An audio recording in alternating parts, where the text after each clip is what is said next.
So it seems like as time goes on and on, the news coming out about Disney seems to get worse and worse. And you know what? This company deserves every bit of bad news that it's been getting. Let's be real. The company, Disney as a whole, is a shell of its former self, and it's never going to return to where it was. And why am I talking about Disney again? Well, this is a very interesting story coming out from Inside the Magic, okay? Take it with a grain of salt. Haven't been able to verify it, but apparently there is a new report coming out that Bob Chapek says that working at Disney was hell in a new bombshell report that was released. Now, again, Bob Chapek, in my opinion, at the beginning anyway, was trying to keep Disney neutral. You know what I mean? When Disney was battling Florida over the parental rights and education bill, Bob Chapek actually was coming out and saying that Disney's going to stay politically neutral on this, and they're not going to do anything about the bill, even though they had a whole bunch of LGBTQ activists trying to come out and tell them to do something. Then the bill ended up passing, the bill ended up going into law,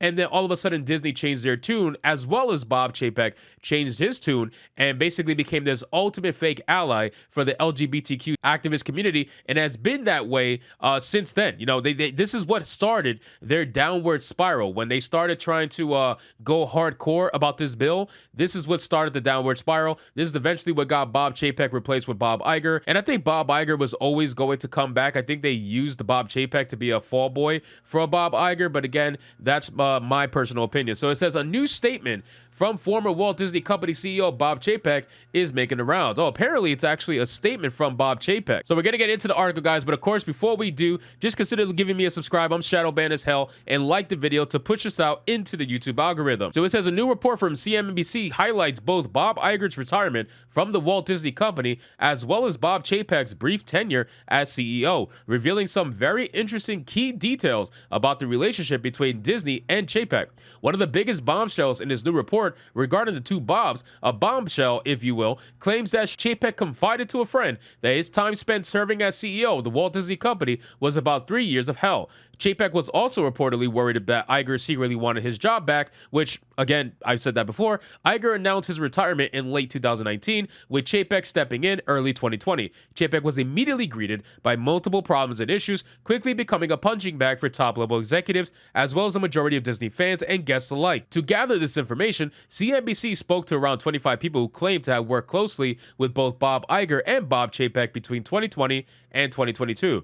Well, the thing is, this particular comment has me interested, right? So when they said that he confided in a friend that his time spent serving as CEO was hell, it's amazing what you're gonna find out when these people don't have cameras around them or when they're not talking at work, okay? Like all these CEOs that preach about diversity, equity, inclusion, all this other nonsense that we hate hearing about all the time, I guarantee you 90% of them hate hearing about it too. 90% of them hate talking about it. Most of them don't even believe in it. The only thing is they're getting paid to do so. They're getting paid to push the message, and they always are going to choose money over their own morals. So they're going to actively push this stuff. If it means they make $20-25 million a year, they're going to do it. So it's amazing when you see these stories about them talking to their friends in private and all this other nonsense, and it's always the reverse of whatever they preached when they were actually active in their CEO role or whatever the case would be. It's just stupid, you know? It says Chapek issued the following statement to CNBC through a spokesperson. All right, here we go. This is through his official words. It says Bob is proud of the work he did in the course of his 30-year career at Disney, particularly during nearly his 3-year run as CEO, steering the company through the unprecedented challenges of the pandemic and setting the course for business transformation as he and his team took the disruptive yet necessary steps for business revitalization and long-term growth. Bob Chapek will go down as one of the most controversial figures to ever work at the Walt Disney Company, though his reputation was not entirely his own fault. Chapek took over Disney at a very key time for the company. Bob Iger had spent several decades with Disney and had proven himself to be competent, compassionate, and a consumer-oriented person. There's always controversy when leadership changes, and Disney's no different. However, Chapek could have not stepped in at a worse time. Being handed the reins, CEO right before a global pandemic would forever change the world as we knew it. Now again, I don't know if they're giving Chapek too much credit, but he did do some good things. The only problem is when when the parental rights and education bill became a thing, that's when suddenly he took a 180 turn. You know, he tried to keep Disney politically neutral and effectively crippled that when the bill came out and passed into law. And I think that was his biggest downfall. And they knew that that was going to be the downfall on him. Whoever made the actual decision, because let's be real, Bob Chapek was not the one that made that decision. Somebody else at Disney who has more power that we don't know or see made the decision to say, no, we need to do a 180 and we need to make this entire thing about gayness. Like, that's what we need to do.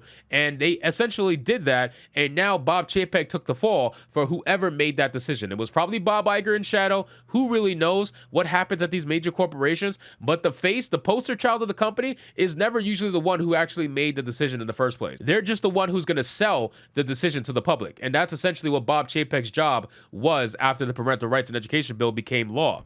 It says the outbreak crippled not just Disney, but the global economy, with millions of people still dealing with the effects to this very day. Disney had a hard time with theaters taking a big hit in viewership and ticket sales. The Disney theme parks were forced to close, meaning attendance and profits dropped on the side of business as well. Well, again, the big hit in viewership and ticket sales was because the movie sucked, okay? It wasn't about the pandemic, because there was a lot of movies that came out around that time that were narrative killers. They proved that it wasn't about the pandemic. Like, people weren't scared to go to the movie theater. They just realized that the movies that Disney was coming out with wasn't worth going to the movie theaters for in the first place. That's the problem. So they're trying to put these two together as if, oh, the pandemic killed off movies. That's not the truth. We have plenty of movies that is proving that there is billion-dollar businesses still available out there, or high multi-million-dollar movies still available out there, as long as they're good and actually focused on pleasing the fans instead of pushing the message. This is the problem with Disney. They're so focused on pushing the message that they forget that it's the fans that give them the money in the first place. So it says, under the leadership of Chapek, the Disney theme parks specifically changed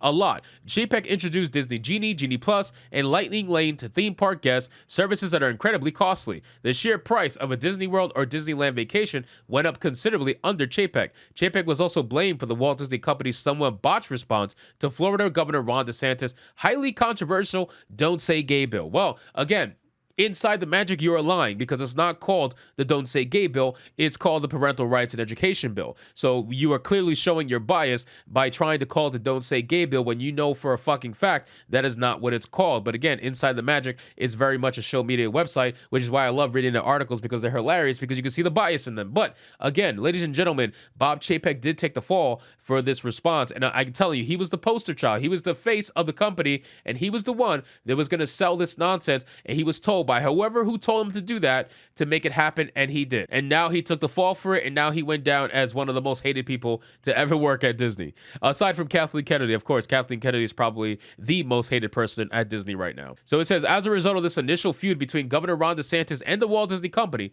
Walt Disney World was effectively stripped of its self-governing status in Florida. For decades, Walt Disney World operated under its own guidance from the Reedy Creek Improvement District. With this special setup, Disney essentially built its own community, employing its very own facilities, such as garbage disposal services and first responders. This allowed Disney to act quickly and get projects moving on a larger scale. However, as a result of Bob Chapek's stance on the Florida's Parental Rights and Education Act, well, at least you finally said it right, Disney's Reedy Creek Improvement District was dismantled and taken over by the state of Florida, which it should have been that way in the first place. Disney should not have been allowed any special leeway whatsoever just because the amount of money they make and bring into the state of Florida. That makes them abuse their power, and now they realize just how short their power actually is. And I'm happy that the state of Florida took back over Disney's special district, so that way they have a little more control over the nonsense that's going on in that company, which, believe me, there's plenty. So anyway, guys, thank you so much for watching this video. I hope you did enjoy it, and if you did, consider leaving me a subscribe. I would greatly appreciate it. Don't forget to like the video, comment, let me know what you thought, and I'll see you guys on the next one. Hypnotic out.